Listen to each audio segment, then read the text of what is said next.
are here for the 12/27 slate on Yahoo for the fish.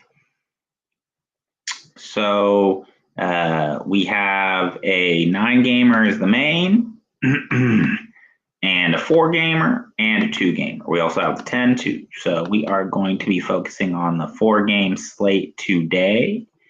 So let's begin and kind of dive straight into what we're looking at. Just a recap of what happened today for the 26th. It was an interesting night. Like I said, Harden and Woods, they were both great locks. Here's my lineup. Ended up finishing 8th of 11th, so it wasn't the night that we wanted. But like I referenced, LeBron and Wood locked in there as your lineups. Unfortunately, my value pick of Healed didn't work out the way I wanted to. He, basically Buddy, OG, or Bojan. Neither of the three popped. And that's really what hurt my lineup in cashing. And Daniel House, chalk play of the day, terrible. So that's that. But like I said, your Harden and Wood, I hope that helped out. Those definitely were the ones you wanted to go with, and then you kind of just filled in. Let's move on, though, to our 4-gamer and see what we got going on. Before I begin and get into the games and any locks that I may have, let's go over some injuries real quick. Karl Anthony Towns, he injured his wrist. He came back in the game, but the way he spoke about the injury and also just how life hasn't been so easy for him and his family lately, unfortunately, it definitely didn't sound positive. I think that he avoided a serious injury. However, it being a back-to-back, I think that I don't like his chances of playing. And I'll speak a little bit later about how exactly that might help with some of my favorite plays. AD and LBJ both have the game time decision tag. We have a right calf contusion for AD. And LBJ, of course, we know he still has that ankle. He rolled it in the first game of the season. One of them may sit, both of them may sit. I don't know. Either way, in this slate with them against Minnesota, a pretty easy game. Even if everyone plays and they have their full roster, I'm not interested in either of these guys today. I have my eye on another superstar that I'm locking in as my lock. And instead of going game by game right now, we're just going to go position by position. It's only a 4-gamer, so this should be fairly easy. We don't have to go down the list too far today, hopefully. Again, I'm not interested in LBJ at point guard. Chris Paul, I was not interested in him today, and he came back and had a highly efficient game. And just like I said, he's working his way up. So now he got 32 minutes, but this is a back-to-back. I don't see him playing more than the 32 minutes he did today. I was wrong on him today. I don't know what he's going to be like for this 27th slate, but I'm probably going to pass on him again. He is firmly in play, though, if you like him. I just don't like the back-to-back option there. Brogdon, again, guys working back from his, 50-40-90 club. And he's looking phenomenal in what was a blowout, 28 minutes, had more than a point per minute. Unfortunately, he did not meet his value, though, at the $31, and it is now staying. So you've seen pricing stay the same. So I'm not on Brogdon in this Boston matchup, and he may be getting a little bit of smart. We'll have to wait and see. But Boston's just loaded with defenders. And this is a back-to-back for Indiana, and Malcolm Brogdon isn't on the list. Kobe White started out hot and then did nothing, like usual. Not a fan of Kobe White. And then as we go lower, I don't like anything here. De'Aaron Fox did his thing. Again, he did not make his value, though, at $38. He's got to be over 50. I don't think that's happening again, but I do like this trend when the dollars go down and he's consistently 40 fantasy points. He'll be a great play. I just still don't like the $30 price tag. Going to Stephen Curry here, he is my superstar lock of the day. He has been struggling a bit. But as you guys all know, Wiseman looks like the only other player on the Golden State Warriors that can actually play basketball, apparently. But I think Curry's going to have a big upswing. And Draymond Green sounds like he's going to be good to go. Don't know how many minutes, don't know if he's going to be on the minutes limit.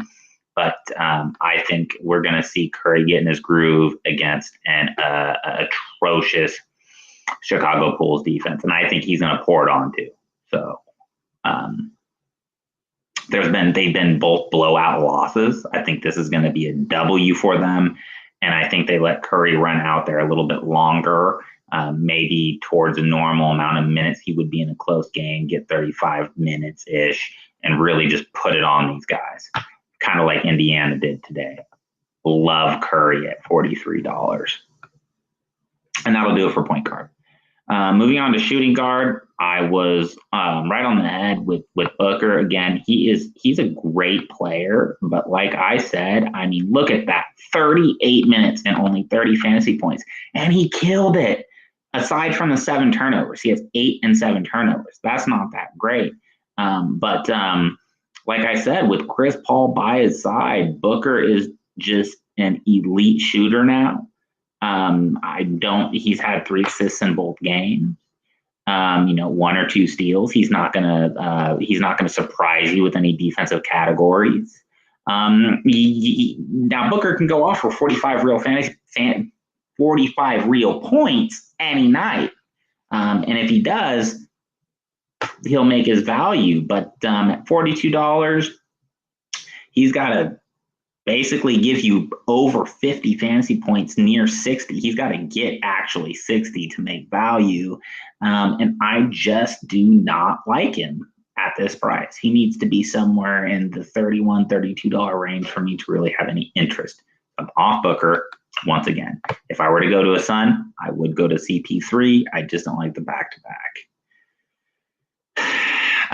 Zach LaVine, I said that I was off of him today. I don't like him for the 27th. He doesn't look good. I will pass. D'Angelo Russell, like I said, I never play him. He looked good in the starting lineup today. Watch for Cat. If Cat doesn't play, I could see Russell's usage going up slightly in this game. And, LA Lakers maybe back in LA, but no fans there. I think that their defense will swallow him a bit. Andrew Wiggins is an awful basketball player. I am basically just never playing him in daily fantasy until I see something. He's just dreadful, honestly. Bad basketball player, really. It's just, I don't see where he fits in the Warriors offense. With Dre coming back, it might help his efficiency, but I just do not like his body language on the court. There's nothing really I like about him. He's not going to be great defensively. He's not going to really grade a lot of boards, and he's going to miss a whole bunch of shots. He's not efficient. Schroeder is a cool play today. I think he'll be in play at $24. Needs to get you up in the mid 30s. I think it's possible. Let's just wait and see about the AD and LBJ news. If they both play, I like Schroeder less. If they're both out, Schroeder is in a smash spot. So hold that and kind of just think about that. Schroeder would be kind of in play for me, or even a lock. if LBJ and AD are both out. Even if one's out, I still really like Schroeder. Moving down, I like a bunch of these guys. Victor is surprising me right now. He's efficient right now. He's looking like he's back to his normal self, and he's getting some steals in there, hustle, and he is crushing his points per minute right now. And these are both blowout wins. I think this is going to be a close game against Boston. I don't like the back-to-back, but he hasn't played a lot of minutes. He might get some more run. I don't see why you couldn't play Victor Oladipo tomorrow at 22. Marcus Smart, you could play him thinking that he's going to have to guard both Brogdon and Oladipo, whoever they choose. And he's always good for 30-plus minutes, barring some foul trouble.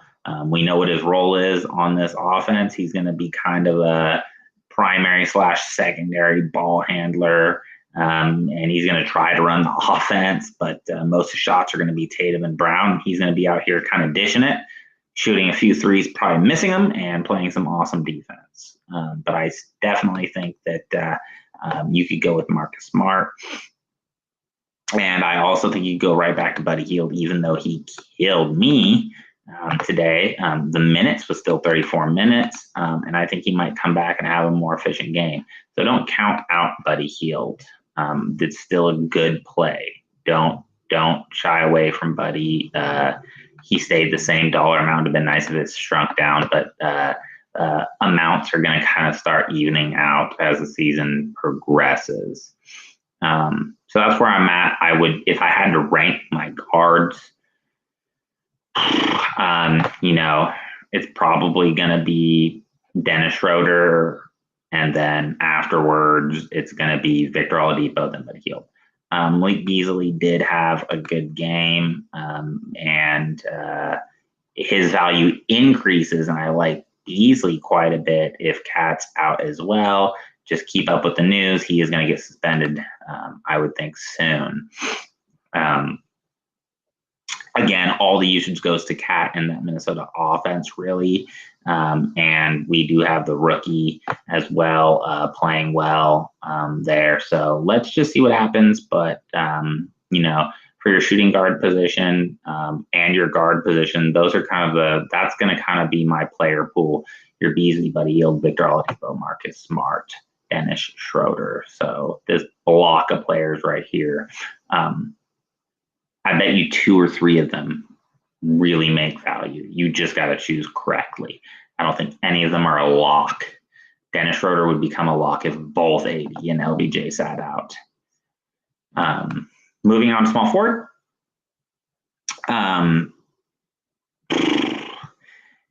I have only 2 players that I really like here. Kelly Oubre is interesting because he's playing terrible Chicago, but he's been so dreadful that I'm not sure I can go to him yet. I do not like TJ Warren at his $31. He had an okay game, but again, he's all upon his shooting, right? He's just going to shoot, maybe grab a few boards. He has to be efficient. And I'm not there with Warren. We all know and watched who on Indiana you really want to target. It's not necessarily him. Jaylen Brown, I mean, he's just still too cheap. You can't have him at $31. He's going to be out there for so long, and he's great. He's an efficient player. He plays defense. He's going to get the defensive stats, 3 points for steals, 3 points for blocks. Like, he can get those. He's basically locked in for me. I don't know how you couldn't pick him on this slate with these small forward options. We'll get back to the forwards in a second. There's a few more in here you'll want to slot into your forward spot, but at your small forward spot, you're definitely going to want Jaylen Brown.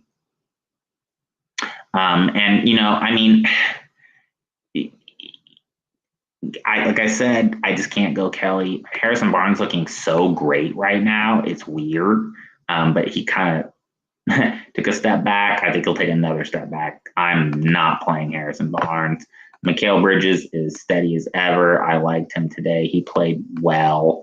I would like him to be in the 30s in fantasy points. Didn't really do too much, but look at that, 3 blocks. Like, he's going to get you defensive stats too. This is the type of player that I like to play in fantasy. He's great defensively. He's efficient. So even if he's not the 1 or 2, he's the probably 3rd or 4th option scoring wise. He could still score for you. Just because he's uber efficient. He could shoot 50% from the field any given night. He doesn't need 12 shots to make value or score actually points. And in terms of fantasy, he's going to get you those steals and blocks and rebounds on a daily night too. So I do like him there. Watch out for the cat news. Like I said, Minnesota's going to be interesting. Anthony Edwards isn't looking bad. Minutes might go up. Usage might go up if Cat is out. So pay attention to that, folks. Again, Kelly Oubre. I know I keep keep going back to him, and it's just like I want to play him at some point. I just can't yet. He's looking awful. Power forward position. Like I said, I'm fading AD and LeBron in this 4-gamer. I don't like to pair Tatum and Brown, and unfortunately Tatum's 43 and Brown's 31, so automatically going to Brown. I'm fully fading Tatum. Sabonis, this dude fouled out today, but coach was playing him in a blowout win in the 4th quarter, and he didn't come off the court much at all. I know it seems like he did with 33 minutes, but I mean, he was just playing and playing and playing. And I love him against Boston. Even the back-to-back, he ended up only playing 33 minutes. It felt like he played 40 because I hadn't played him today. So I was just, man, oh man. But I'll tell you this got to play in Indiana if you're playing someone. I would lock DeMontis in tomorrow. Thies and Tristan Thompson can do their best, but boy, oh boy, this guy's just rebounds, assists, scoring. He's going to get some defensive stats too. I believe he had a block tonight. He had a steal tonight. So I love his usage.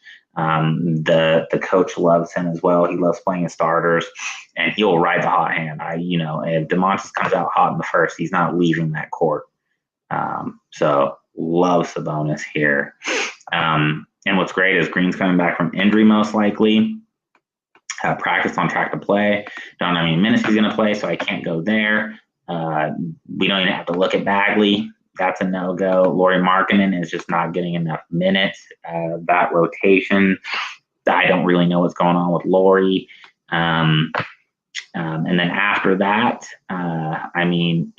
Jay Crowder at $16. I wish he was a little bit cheaper. But if you look at his minutes, he's playing. He's playing. I don't mind some Jake Crowder, to be honest. And as long as he's starting and playing like that, you can't ask for much more. He could be kind of a value play. Shot terrible in the season opener. But like I said, if you want someone that can hustle, maybe use some defensive. 1 steal's good. That's 3 points right there, just like that. He doesn't have to do too much to meet value. So keep your eye on Jay. I don't mind him here. That'll be it for power forward. And then, like I said, with forwards, there's a lot of players in play tomorrow for me. The lowest I'll go here, unless LBJ's out, Kyle Kuzma is $10. Okay, so get yourself some Kyle Kuzma if he breaks the starting lineup, or he doesn't even need to be in the starting lineup. If one of LBJ and AD's out, I would still play Kyle Kuzma at $10. For example, if one of them is out and you're choosing between Kyle Kuzma and Crowder, then I'm picking Kuzma. Okay, but if they're both in, then Crowder's a better play to me. You could play that it's going to be a blowout, which it would be if LBJ and AD play, and you still pay Kuzma because he's going to get the ride.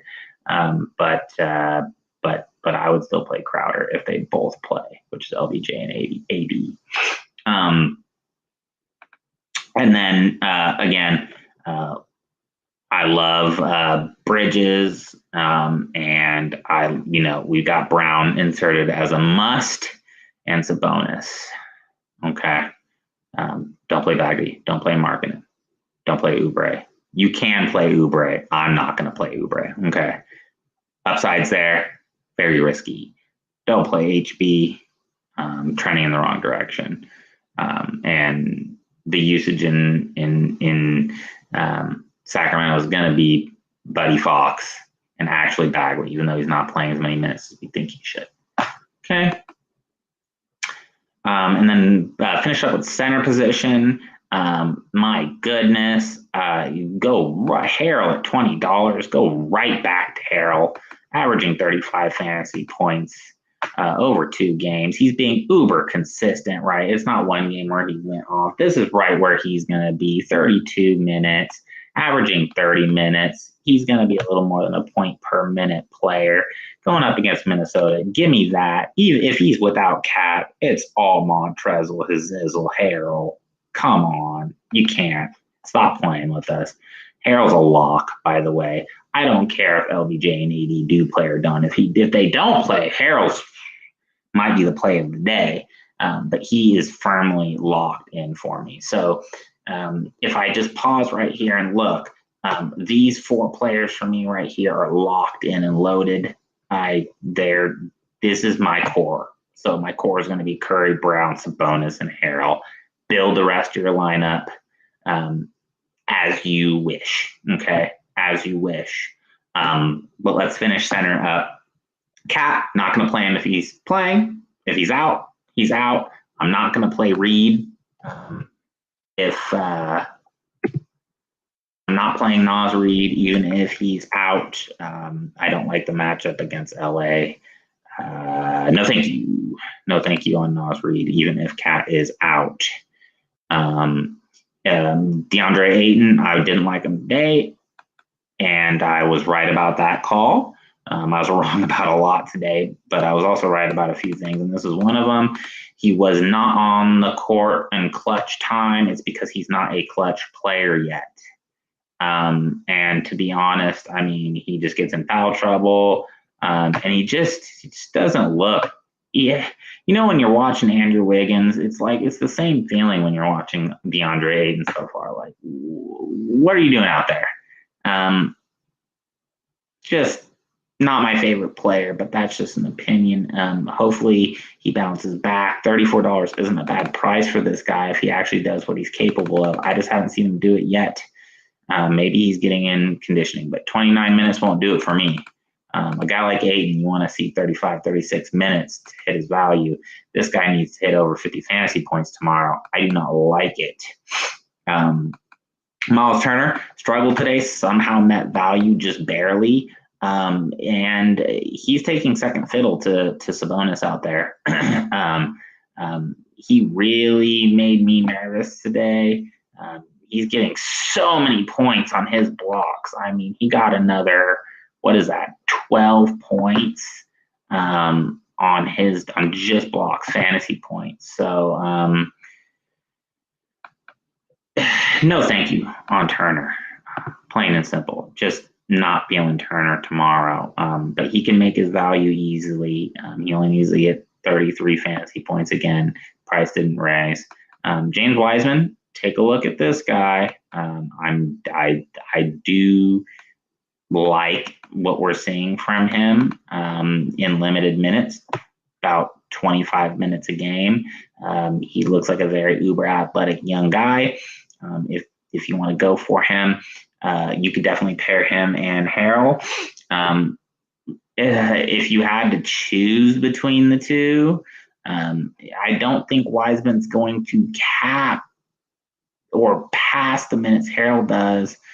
Even if he's starting, I just still want to go Harrell. I wouldn't choose Wiseman over Harrell, but I would match them together if you have the salary to do so. I think Wiseman could be good in this game, especially with Wendell down there. So that's definitely an option at center, but I don't love his minutes, okay? I'm not going to play Tristan Thompson. him and Theis are in this weird power forward center. I just don't like what's going on over there. So no thank you. No thank you on Holmes. Like I said, Holmes and Whiteside, nothing became clear today. I don't think it's going to be clear. Whiteside in 15 minutes, he scored almost 30 fantasy points today. Like I said, he will break a slate if he's going to get 30 minutes on a night. We just won't know. So you just can't play it. And Rashawn Holmes is the same thing. Like they're just splitting the minutes right now. I don't want either of them. And that'll do it for the slate. This is going to be the core that I would suggest. I think Curry is in a smash spot at your superstar in your lineup. I think Jaylen Brown is severely underpriced. I think Sabonis didn't change in price. He's priced right, but he gets so much usage in that Indiana offense. And I think in a close game, while it'll be defensive, he can still rack them up and get you triple doubles, which will help in daily fantasy. And Montrizzle, his zizzle, we know we have to all play him at $20, right? I mean, we just love the effort, and it is going to be a smashing in Minnesota. And he might have to go out there and just act like a superstar for one night and just be the dog. So this is the core four. And from there, build as much balanced lineup as you can from those guys. If you want a little more money and you're like, I only want 2 or 3 core dudes and then build it balanced, you could take out Sabonis and kind of build from there, because there are some forward spots that you could build a little bit more evenly at. But I'll be all over Sabonis tomorrow. 33 minutes, and he felt like he played 43 today. But I think he'll be out there a ton. Anyone that they limit, I think, would maybe use Victor Oladipo because of his past injury concerns. But I think they'll be good to go. They were in a blowout, and none of them played any crazy minutes today. So that's it, guys. Hope this helps. Let's go out and win some more. And let's, post. Please let me know if any of you guys did well on the 26th, and hopefully some of us make some cash. Hopefully I can do a little better than 8th place on this 27th. And thanks for listening, and we will hear from you on the next slate. See you later.